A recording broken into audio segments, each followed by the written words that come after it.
Are you looking for an athletic scholarship? You're in the right place. This is the Recruit Me Athletic Scholarship Podcast, the longest-running podcast on recruiting and athletic scholarships. We're here to help your family navigate the recruiting road all the way to an athletic scholarship. He's a recruiting expert and a dad of a D1 athlete and a newly committed high school athlete that just received an athletic scholarship. He's got a wealth of experience to share.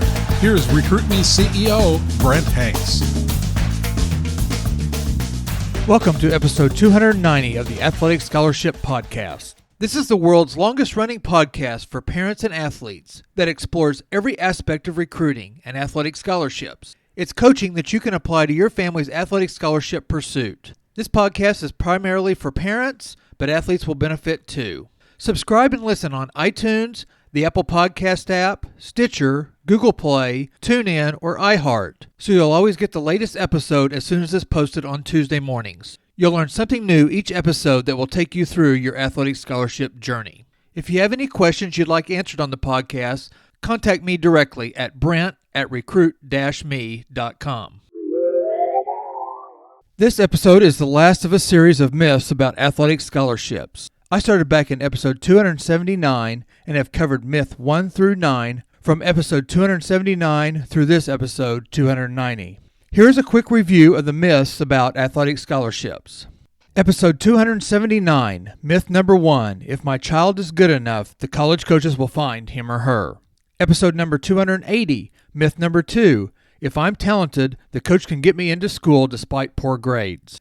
Episode 282, myth number 3, I can trust everything the coaches say and promise during the recruiting process. Episode 283, myth number 4, I can wait until my senior year to look for athletic scholarships. Episode 284, myth number 5, most athletic scholarships are full rides. Episode 285, myth number 6, my high school coach or guidance counselor will help me get a scholarship. Episode 286, myth number 7, I have to be the best player on my team to get any athletic financial aid. Episode 287, myth number 8, schools only give scholarships for money sports like football and basketball. And last week's episode 289, myth number 9, coaches resent being contacted by prospective athletes. And then today's episode 290, myth number 10, I already received a letter from a coach, so I'm being recruited. All of these myths and the 7 steps to an athletic scholarship, plus frequently asked questions about recruiting, tips for parent-athlete teamwork, tips for junior colleges, homeschool students, and foreign students are all included in the Recruit Me 3.0 athletic scholarship system. Get more information on the recruit-me.com website. At the end of this episode, I'll tell you more about a special Recruit Me 3.0 package you can take advantage of today. Myth number 10 about athletic scholarships is, I already received a letter from a coach, so I'm being recruited. The truth from the Recruit Me 3.0 system manual is coaches send out hundreds of letters to athletes they know little about. Chances are that there are hundreds of student athletes receiving the exact same letter you did. Why? Because coaches want to know who's interested, so they can begin a recruiting dialogue, look at stats, and evaluate them. I reached out to some college coaches at various levels and for different sports, and to former college coaches, and to coaches that work or worked for camps, showcases, and websites that are involved in recruiting.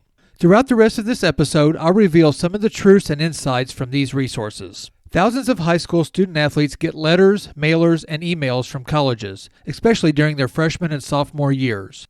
Contacts for admissions and for camps. These letters, mailers, or emails are not usually very personalized, other than the student's name. If you are getting these types of contacts, you are probably not getting recruited. You are basically on a mailing list. Coaches and college sports programs may send letters or questionnaires or invite you to fill out their team's recruiting questionnaire on their website. Colleges subscribe or check their sports prominent websites that many student athletes go to post their vital analytics, videos, and contact information. The high school student athlete can get on these prominent websites by going to the website showcases. For anywhere from $100 to $400, the high school student athlete will perform skills, record analytics, and get video to get their name and information out in the public.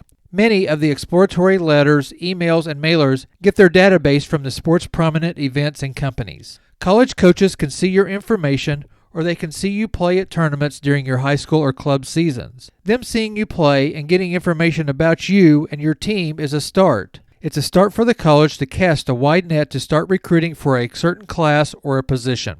College coaches may contact your high school or club coach to get information about you. Generic contacts may mean you are not getting recruited, but taking those generic contacts, doing research on the program, adding or subtracting them from your school list, and inviting them to watch you play or to give them information so that they know that you are going to play at their ID camp, prospect camp, or elite camp. When you get camp invitations, you have to do research and see if the camp is a fundamental skills camp or an evaluation camp. Many times, the more generic and the earlier you get these contacts, the more times the camps are more fundamental and not for recruiting. Now, I'm not saying a fundamental or skills camp can never result in a recruitment, but it is rare. Going to a fundamental or skills camp is good to do if you understand that the travel and the camp fees are for you to get better as a player and to enjoy the opportunity to go places and learn from quality coaches. When you find the true ID camp, prospect camps, or elite camps in your contacts or in your research for your school list, then you can determine which camps fit your wants and needs. Picking the right camps can be determined by whether the camp will put you in front of schools and coaches you want to be in front of. You need to see if the camps will have just the coaches from the school putting on the camp, or if there will be multiple college coaches there helping with the camp or the showcase. If you can find out what colleges are going to be at the camp or the showcase, then you, the student athlete, needs to email the colleges ahead of time to introduce yourself. An email can go something like this: Coach Smith, my name is Sutton Hanks. I'm going to the ABC Showcase on February 27th at ABC University. I look forward to talking to you on Saturday. My player profile is attached. I'm looking forward to seeing you on Saturday. Sutton Hanks, class of 2022, outfield. Both of my sons, Parker and Sutton, did just this. Parker attended a showcase in South Chicago. He found ahead of time some of the colleges that normally attend this showcase, and he also invited some other schools to the showcase. Go back and listen to episode 215 for more information on Parker's showcase. Parker reached out to schools, many schools for that showcase. And one responded, and that one came to the showcase. And that one invited Parker to an unofficial campus visit, and that one made an offer, and that one is where he is finishing his senior year at Northwestern University. Parker had contacted many colleges and communicated with dozens of schools before this one showcase, and probably would have communicated with many more if this one showcase contact had not worked out. With Sutton, his big break was a one-school prospect camp. The school's prospect camp was held at the end of the summer before his senior school year started. Sutton emailed the coach after doing research on the college, the coaches, the baseball program, and the prospect camp. It was held on one afternoon, 3 hours, a camp with only the college coaches and 14 other prospective student athletes. The prospect camp had stretching, warm-up throwing, then base running with timing and quickness, and standing broad jump elements. Then hitting with exit velocities being recorded, and fielding with throwing velocities and accuracy was also recorded. The main point about all of this is that Parker and Sutton received mailers and emails about all sorts of camps and showcases. We as a family investigated and made decisions on camps and showcases that each son wanted to go to, and which camps and showcases would benefit them, and then how each of them would benefit from the camp. When you go to your sports prominent showcases, your name and information get on a database for that showcase's website. Colleges can subscribe to those services with the database, and the colleges can send mailers and emails to prospective student athletes. They can sort the information and send information in bulk to high school student athletes. Colleges can also sort by certain criteria, like left-handed or right-handed pitcher, state, minimum velocity, and graduating class. A list is populated, and the player's videos, analytics, GPA, ACT or SAT scores, high school and travel team information can be seen. Remember, the college coaches are usually in their own season during most of the high school seasons, so going to appropriate ID camps, showcases, and prospect camps outside of your high school season is an important aspect of recruiting.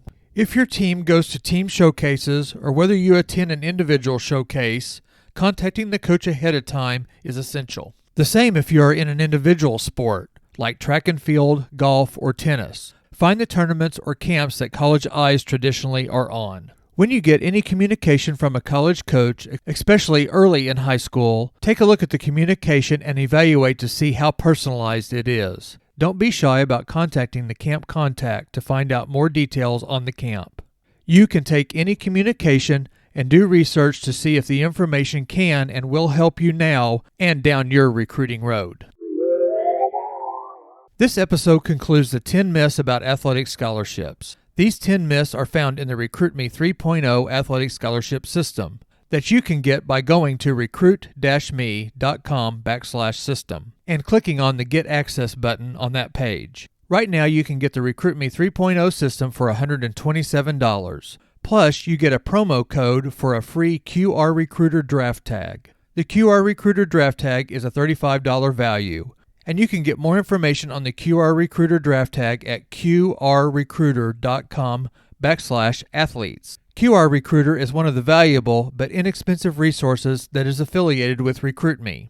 The RecruitMe 3.0 system is a proven step-by-step solution to the how-tos and the when-tos of the recruiting process. If you're in high school or even an 8th grader, class of 2026, this is a great time to get started about the recruiting process. Mom and Dad, this is a DIY system for your family to use to make a plan to chart a path for your student-athlete's possible recruitment. The RecruitMe 3.0 system has digital downloads, videos, and audio materials to guide you through the high school years to get that scholarship, to help pay for college and to get that spot on a college team, to fulfill your dreams, and to gain valuable life lessons you don't get in a classroom.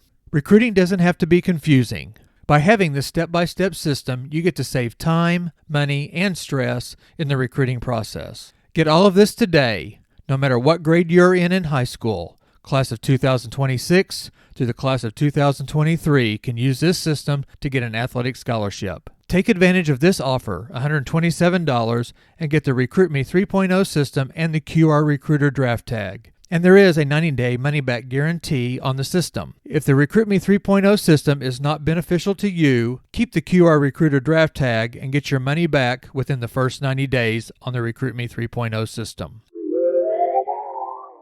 A travel teammate of Sutton is going to a high-level junior college after this high school season. I asked the family if RecruitMe helped during the recruiting process. Here's the dad's response. Quote, "Yes, I would say RecruitMe helped us in the recruiting process. We learned a lot from the podcast and the reading material. We knew we should have started earlier, but we didn't. I'm a firm believer in RecruitMe, especially if the player is not having visibility success." Unquote. Another travel ball teammate that is also doing a high-level junior college had this to say about RecruitMe. Quote, "Probably the most beneficial thing is just being real about the talent level and the representative schools that fit.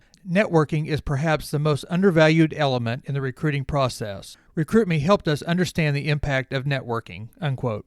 A podcast listener emailed this in. "I discovered your podcast recently and love the message you're sharing with the world. I really admire you for creating a space that is committed to explore every aspect of recruiting and athletic scholarships. Your dedication to supporting the sports community is critical, particularly now. I encourage you to go to recruit-me.com/podcast3 and listen and re-listen to the 10 myths about the athletic scholarships. Listen to episode 279 through episode 290 on the Athletic Scholarship Podcast. The Athletic Scholarship Podcast past episodes, along with the free Recruiting Power Pack, are great free resources that can get you started on your recruiting journey. Take advantage of these resources today. Go to recruit-me.com. I'll be giving brief updates on our family's travel as we start both of the boys' senior years of baseball. Parker is a senior in college at Northwestern University, and Sutton is a senior in high school at Ozark High School. This past weekend, Sutton and I drove 8 hours to Birmingham, Alabama to watch Northwestern play UAB in the season opener. Parker is nursing a stress fracture in his throwing elbow and is not going to throw in games for the next 3 weeks. He's doing rehab right now. But we got a chance to see the team, parents of the other players. We got a chance to take Parker out to eat and get a little warmer weather to play in. The Wildcats had a tough start, going 0-4 for the weekend, but this was the first time for them to be outdoors to play. This weekend, Lori and I will be flying to Santa Clara, California for more warmer weather and better baseball. Sutton will start his high school baseball practice on February 28th, so we are excited to watch both of our sons in their senior seasons of school and baseball. Listen next Tuesday on recruit-me.com or on your favorite podcast app to get another 15 minutes that will change your recruiting future. And please share the Athletic Scholarship Podcast with other families and athletes you know.